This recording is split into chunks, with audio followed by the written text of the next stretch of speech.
Congrats, man. It's been a minute, right? I mean, it's been a little bit since you had a UFC win. What's it feel like right now? It's been much more than a minute, but yeah, it feels good, you know.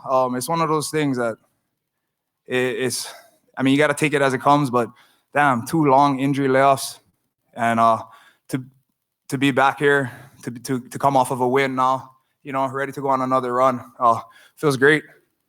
Talk about those layoffs, man. I mean, just mentally what that does to you. I mean, do you start thinking about what, you know, am I going to get back? Am I going to be the same guy? What do you do? You definitely, I'm a big optimist, you know, you got to stay positive through it all.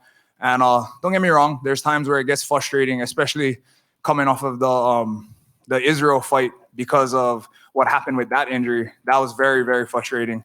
But then to go back, to fight and then get injured again right after a fight, and then spend another year off and working on rehab and rebuilding.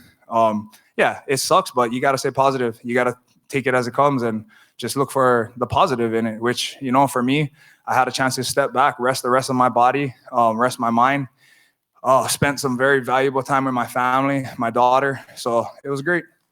Were you tired of preparing for this guy? I mean, I'm sure you spent a lot of time thinking about this guy, right? Yeah, he's been on the back burner for over a year. I want to say I accepted the fight with him, the first fight with him, shortly after I fought Edmund. So November 2019, at the end of November. Shortly after accepting the fight, I got injured in December, and we were supposed to fight in March. And then when it came back around, when I got cleared, you know, they asked if I want to fight him again. I was like, yeah, of course. You know, we were supposed to fight, and it only makes sense. I didn't realize, I thought I had heard he had an injury, which is why he didn't fight in a while, but I didn't realize we went through the same injury.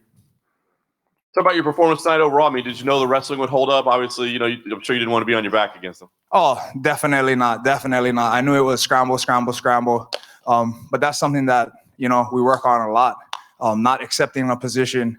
The one thing I would say that he did really well, though, is, you know, he was able to time some things. And when he put me against the cage, I could feel his pressure.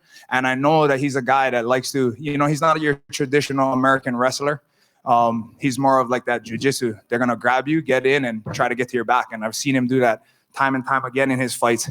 And I knew I could feel him going for that. So I knew that I couldn't just try to like freakishly scramble out of there and give up the position. So I had to be a little bit more patient, you know, try to beat him up a little bit where I could, just little pop shots.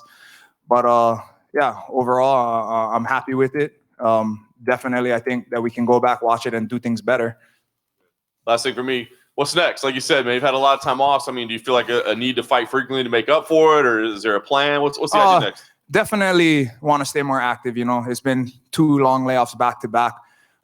As long as I'm healthy, which I feel healthy, you know, a little bumps and bruises here that you experience in any fight.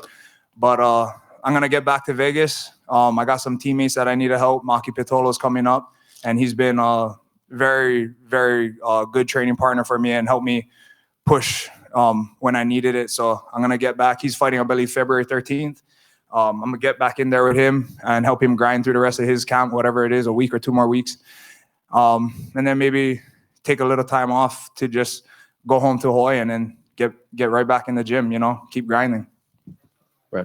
Obviously, you said Antonio would probably be going for the shooting pretty early and often. So I'd assume have to work on a lot of defensive wrestling in this camp. So how did the ACL hold up the first few wrestling matches? ACL held up well, actually. You know, I'm so fortunate and lucky to be in Vegas. I have the UFC Performance Institute, great team there. Bo Sandoval, Heather Linden, the whole crew. Anyway, I did my surgery on a Wednesday, and I took Thursday off. And on Friday, we started my rehab already. So it was immediate. And we were grinding 5 days a week, you know, all the way up until the pandemic. Then they wrote me a bunch of programs, and I did it at home 5 to 6 days a week, just grinding to make sure that, you know, I didn't have that in the back of my mind, like, oh, is my knee going to be okay? And no problems, held up well. When I got back to training, you know, I had to ease myself into it. Obviously, it's training like that, MMA, wrestling, and all that is a little bit different than just lifting weights, jumping and running and all of that. But no issues. And then I feel like since these long layoffs, the top of the middleweight division has gone through this massive shift. You see got a lot of guys like Marvin Vettori, Kevin Holland. Yep. Israel's now going up to light heavyweight. So while you're on the shelf and you're seeing all of these new faces, that excites you that you get a bunch of fresh matchups moving forward? Yeah, it's definitely exciting. You know, I believe I'm still somewhere in there in the top 15. And that's all it takes, you know, is a few good fights.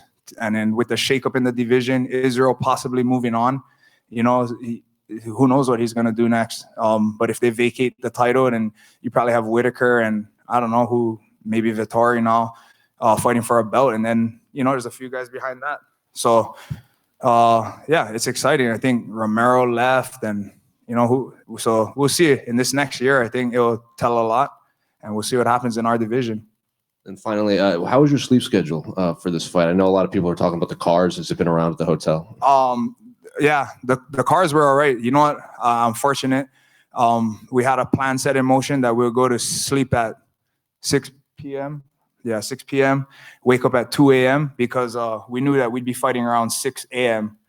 So that's what we did. And fortunately, every night we're pretty much able to get into bed. Some nights I fell asleep a little earlier, some nights a little later, but always waking up, going to sleep and waking up right around that time.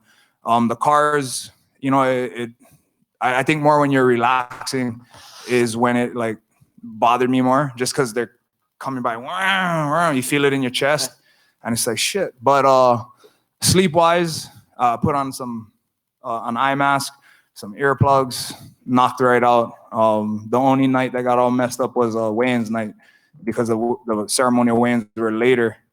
We didn't get back to the hotel till a little after 8. Had some dinner. Was asleep at 10, I think. So that was the only night. Other than that, so far so good. Only thing I'm dreading now is the flight back. Hey, Brad. Sorry, over. Hey. You work alongside a lot of high-level guys at Extreme, and there's also a lot of young, up-and-coming talent as well. What's the energy like in the gym at the moment, and just what's it like being there?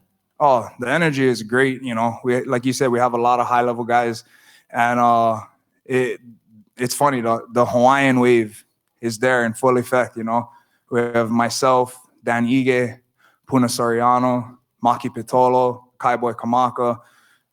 I know there's a bunch in there that I'm missing. You know, other fighters in Bellator like Ty Guerder and in these other shows. So it's definitely good vibes in there. It's great, and being able to grind it out with these other high level guys, other good 85ers, it just iron sharpens iron. You know. Oh, we have Dalsha in there as well now.